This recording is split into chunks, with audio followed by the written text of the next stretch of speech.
நமக்கெல்லாம் ஆத்தாளாகவும் அண்டனெல்லாம் பூத்தாளாகவும் புவியடங்க காத்தாளாகவும் விளங்கும் ஸ்ரீ வேம்புலியம்மனையும் இணையிலா இமயத்தை முடியாகவும் மூக்கடல் சோழ் உமரியினை அடியாகவும் கொண்ட பாரத தாயினையும் வணங்கி சமுதாய நல்லிணக்க பொங்கல் விழாவில் பங்கேற்று சிறப்பித்துக் கொண்டிருக்கும் அனைத்து இந்து சொந்தங்களையும் வணங்கி மகிழ்கிறேன். நம்ம சொல்லிட்டே போலாம். ஆடிப்பெருக்கு, தீபாவளி, நவராத்திரி, தைப்பூசம், எத்தனையோ விழாக்கள் இருந்தாலும் இதெல்லாம் முத்தாய்ப்பா விளங்குறது பொங்கல் விழா. பொங்கல் விழாக்கள் என்ன பண்றாங்க? எல்லா சமுதாய மக்களுக்கு ஜாதி வேறுபாடு இல்லாம சேர்ந்து கொண்டாடுற விழா.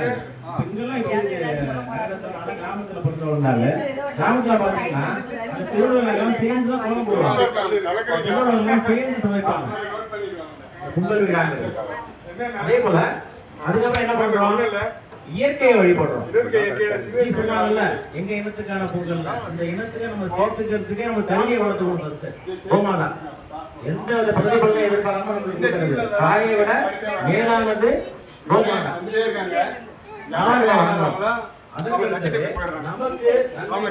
நம்ம எல்லாம் வளர்த்து ஆளாக்கிய ஆண்டோர்கள், பெரியோர்கள், அவங்க எல்லாருக்குமே நன்றி தெரிவிக்கும் விழா. இந்த 4 நாட்கள் விழாக்கள் நடக்குது. முதல் நாள் போகி, அடுத்த நாள் பொங்கல், அடுத்த நாள் மாட்டு பொங்கல், அடுத்த நாள் காணும் பொங்கல். போகியில என்ன பண்றோம்? பழசுனா என்னது? பழையன கழிதல் புதியன புகுதல் சொல்றோம். பழசுனா நம்ம என்ன நினைச்சிட்டு இருக்கிறோம்? துணி அதெல்லாம் நினைச்சோம். ஆனா அது கிடையாது. உண்மை நம்மளுடைய தீய குணங்கள், அந்த மாதிரி நம்மளுடைய கெட்ட விஷயங்கள் எல்லாத்தையும் வெளியேற்றுறதுதான் போகி பண்டிகை. அதுதான் உண்மையான இல்லைங்களா? அருமையா சொன்னாங்க. ஏன்னா நம்ம அதை நினைச்சிட்டு இருக்கோம், நம்ம டயரை எரிக்கிறது, பழசப்படுறது. அப்படி கிடையாது. 3 விஷயங்கள் தான் போகியில. ஒண்ணு நம்மிடம் இருக்கும் இயலாமை. எது ஒண்ணு நம்மளால முடியாதுன்னு நினைக்கிறோம்ல, இயலாமை. நம்மளால இயலாது அப்படின்னு நினைக்கிறோம்ல, அந்த இயலாமை போகணும். அப்புறம் கல்லாமை, எதுவுமே கற்றுக்கொள்ளாம இருக்கிறோம்ல, அந்த கல்லாமை. அப்புறம் முயலாமை, முயற்சி செய்யாம இருக்கிறது. அதாவது கல்லாமை அகன்றாலே, முயலாமை அகன்றாலே இயலாமை நம்ம விட்டு போயிடும். இயலாமைக்கு நீங்க எதுக்கும் பிரயத்தனம் பண்ண அவசியம் இல்லை. கல்லாமை நம்மளை விட்டு அகலணும், முயலாமை நம்ம விட்டு அகலணும். அப்ப இயலாமை ஆட்டோமேட்டிக்கா வெளியில போயிடும். இதுதான் போகியில நம்ம பண்ண வேண்டியது. அதற்கான விளக்கத்தை நம்ம ரெடி சொல்றோம். இந்த கல்லாமை அப்படிங்கறத விளக்கத்தை ரெடி சொல்றோம். அதுக்கு அடுத்தது பொங்கல். பொங்கல் அன்னைக்கு என்ன பண்றோம்? மெயினா இயற்கை வழிபாடு. இயற்கை வழிபாடுல பாத்தீங்கன்னா நம்ம சாதாரண நினைச்சிட்டு இருக்கோம் பொங்கல்னு. அப்படி கிடையாது. எல்லா தானியங்களும் அதுல வரணும். அதே போல காய்கறிகள், கரும்பு எல்லாமே எது கொண்டு வரோம்? கிழங்கு வகை எல்லாம் இருக்கும். இந்த சேப்பங்கிழங்குல இருந்து சக்கரவள்ளி கிழங்குல இருந்து எல்லாம் இருக்கும். இதெல்லாம் அப்படி வச்சிருக்கீங்களான்னு தெரியல. கிராமத்துல இருந்து என்ன பண்ணுவாங்கன்னா எல்லா பொருட்களும் அங்க இருக்கும், எல்லாமே கலந்து இருக்கும், எல்லாருமே சேர்ந்து பண்றது. எல்லா இயற்கை வழிபாடு. ஒவ்வொரு தானியத்தை நம்ம வழிபடுறோம். அப்புறம் என்ன பண்றோம்? பொங்கலை யாருக்கு படைக்கிறோம்? சூரியனுக்கு படைக்கிறோம். இயற்கை வழிபாடு பொங்கல் அன்னைக்கு. அதுக்கப்புறம் மாட்டு பொங்கல். மாட்டு பொங்கல்னா மாடு மட்டும் இல்ல, நம்ம வீட்டுல இருக்கிற பெட்டு, நாய், பூனை, ஆடு. கிராமத்தெல்லாம் பாத்தீங்கன்னா ஆட்டுகள்லாம் எல்லாம் குளிப்பாட்டி எல்லாம் பண்ணுவாங்க. அதே போல நமக்கு நன்மை செய்யற கால்நடைகள் அது எல்லாத்தையுமே நம்ம வணங்குறோம், அதுங்களை போற்றி துதிக்கிறோம். அதற்கு அடுத்தது காணும் பொங்கல். காணும் பொங்கல் அன்னைக்கு மூத்தவங்க, பெரியவங்களை போய் பார்க்குறோம். அப்புறம் ஆசிரியர்கள், நம்ம பகுதியில் உள்ள பெரியவங்க எல்லாரும் போய் பார்த்து அவங்கள்ட்ட ஆசீர்வாதம் வாங்குறோம். இப்போ அங்கெல்லாம் பார்த்தீங்கன்னா கிராமத்தில் பெரியவங்க எல்லாம் அன்னைக்கு, நல்லா சின்ன பிள்ளை அப்படி தான் பண்ணுவோம். அப்பெல்லாம் எங்களுக்கு 1 ரூபா கிடைக்கும். அப்புறம் ஒரு ஸ்டேஜுக்கு அப்புறம் 10 ரூபா எல்லாம் சில்லறை மாற்றி வச்சிருப்பாங்க. அப்படியே ரவுண்ட் வருவோம், எல்லாத்துலேயும் இப்போ ஆசீர்வாதம் ஆகிட்டு வரும். இந்த 4 நாட்களும் இந்த விழாக்கள் இதனாலதான் ரொம்ப பெருமையா பேசப்படுது. இப்ப கல்லாமை சொன்னோம்ல, கல்லாமைன்னு நம்ம என்ன நினைச்சிட்டு இருக்கிறோம்? ஸ்கூல்ல போய் படிக்கல, காலேஜ்ல படிக்கல அப்படின்னு நினைச்சிட்டு இருக்கிறோம். இப்ப நிறைய பேர் பேட்டி கொடுத்துட்டு இருக்கிறாங்க. ஐஏஎஸ் ஆபீசர், ஐபிஎஸ் ஆபீசர், பேராசிரியர், இவங்க எல்லாருமே. ஒரு ஐபிஎஸ் ஆபீசரை பேட்டி கொடுத்தாரு. அவர் என்னன்னா லட்சக்கணக்கில் சம்பளம், பணியாட்கள் எல்லாம் இருக்கு. அந்த 60 வயசு ரிட்டையர்ட் ஆன பிறகு என்ன பண்ண முடியும் அவரால்? யாருமே இருக்க மாட்டாங்க. இன்னொன்னு என்ன, தனிமை சிறை அவருக்கு, தனிமை சிறை. அதே போல ஐஏஎஸ் ஆபீசர் ரீசெண்டா இப்போ ரிட்டையர்ட் ஆனவர், அவரும் இந்த பேட்டி கொடுத்துருக்கிறார். அப்புறம் நிறைய பேராசிரியர்கள், அவங்க சொல்லியிருக்கிறாங்க.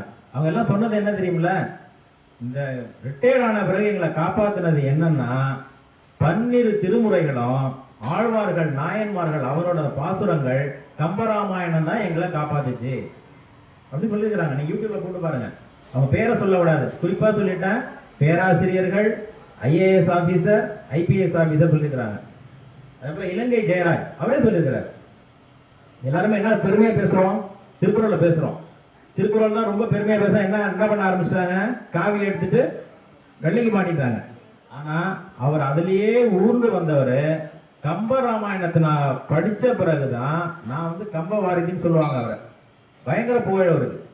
அதே போல நெல்லை கண்ணன் என்ன படிச்சிருக்கிறாரு, சமீபத்தில் இறந்து போயிட்டாரு. 10வது தான், அதுக்கு மேல படிக்க முடியல அவரால், ஃபெயில் ஆயிட்டாரு. அவங்க அப்பா அனுப்பல, அதுக்கப்புறம் போய் விட்டாங்க. அதுக்கப்புறம் அவர் அரசியல்லையும் இருந்து கடைசியில் அவரை காப்பாற்றினது எது தெரியுமில, கம்பராமாயணம். அதனால கல்லாமைங்கிறது நம்ம நினைக்கிறது ஸ்கூலுக்கு போய் படிக்கல, காலேஜ் போய் படிக்கல, வயசுல நினைக்க கூடாது. இந்த வயசுல நம்ம படிக்கலாம். என்ன படிக்கணும்னா ஆழ்வார்கள் நாயன்மார்கள் இந்த புத்தகங்கள் நம்ம படிக்கணும். இதை நம்ம பசங்களுக்கு சொல்லிக் கொடுக்கணும். சொல்லிக் கொடுக்கும் போது அவங்களுக்கு அந்த கிரியேட்டிவ் மைண்ட் வரும், இன்னோவேட்டிவ் மைண்டுங்கிறது அப்பதான் வரும். நம்ம என்ன நினைச்சிட்டு இருக்கோம், அந்த மெக்காலே கல்வி இருக்குல்ல, அதே நினைச்சிட்டு இருக்கிறோம். மெக்காலே கல்வி என்ன சொல்லி கொடுத்தது, குறிப்பா நிறைய தாய்மார்கள் இருக்கு, ஏன்னா உங்க மூலமா தான் வளரணும். அது மெக்காலே கல்வி சொன்னது என்னன்னா ரெயின் கோயவே அப்படின்ட்டு. இதே இப்ப எல்லாம் ஆண்டாள் பாசனம் படிச்சுப்பீங்க. மார்கழி மாதம் 3ஆம் நாள் ஒரு பாட்டு வருமே, ஓங்கி உலகளந்த உத்தமன் பேர்பாடி. அதுல 3வது லைன் என்ன வரும், தீங்கின்றி நாடெல்லாம் திங்கள் மும்மாறி பெய்து ஓங்கு பெருந் செல் நெல் வயல், நெல் பெரும் நெல் ஊடு கயல் உகழ. ஊடு கயல் உகழ தெளிவா சொல்றோம். ஊடு கயல் உகழன்னு வரும். அந்த 2 லைன் தான். 200 வருடங்களுக்கு முன்னாடி வந்த இவன் என்ன பண்ணா, ரெயின் கோயாவேன்னா. இது வந்து 7ஆம் நூற்றாண்டுல வந்தது இந்த பாடல். ஆண்டாள் எழுதினது 7ஆம் நூற்றாண்டு. அப்ப என்ன சொல்லிருக்காங்க, மும்மாறி மழை பெய்யணும், பெஞ்சு எப்படி இருக்கணும், அந்த தீங்கின்றி நாடெல்லாம் மும்மாறி திங்கள் மும்மாறி பெய்து ஓங்கி பெருநெல் ஊடு கயல் உகழ. கயல் என்னது, கயல் வெளின்னு சொல்லுவாங்கல்ல, மீன். அதாவது அந்த நெல் வளர்ந்துருக்குல்ல, திங்கள் மும்மாரி. திங்கள்னா என்னது, திங்கள்னா மாதம். ஒவ்வொரு மாதமும் மும்மாரி மழை பெய்து ஓங்கு பெருநெல். அந்த நெல் வளர்ந்துருக்குல்ல, அந்த நெல்லு பெருசா வளர்ந்துருக்கும். அதுக்கு இடையில வந்து ஊடு, இடையிடையே கலைன்னு சொல்லல. அப்ப எப்படி இருந்திருக்கு, நம்ம செழிப்பா இருந்திருக்கு நம்ம பாரத தேசம். அந்த இடையில கலை கிடையாது, கயல் மீன் வந்து விளையாடணும், அந்த மாதிரி இருந்திருக்கு. இதையெல்லாம் வந்து நம்ம குழந்தைகளுக்கு சொல்லிக் கொடுக்கணும். இதெல்லாம் எங்க இருக்கு, ஆழ்வார்கள் நாயன்மார்கள் அவங்க எழுதுனதுதான் இருக்கு. இதெல்லாம் வந்து நம்ம வந்து பிள்ளைகளுக்கெல்லாம் சொல்லிக் கொடுக்கணும். கல்லாமைங்கிறது அதுதான். இந்த வயசுலயும் நீங்க இப்ப படிச்சீங்கன்னா உங்க பிள்ளைகளுக்கோ பேரன் பேத்திகளுக்கோ நீங்க தான் வந்து மாஸ்டர். நீங்க தான் வந்து அவங்களுக்கு, இன்னும் சொல்ல போனா இந்த வயசுல நீங்க அவங்களுக்கு கனவு கண்ணி ஆயிடுவீங்க. இதை நீங்க சொன்னாலே போதும். புரியுதா? அதுக்கு அடுத்தது இப்ப பொங்கல் கொண்டாடுறோம். இத சங்கராந்தினியா சொல்றாங்க, மகர சங்கராந்தினியா சொல்றாங்க.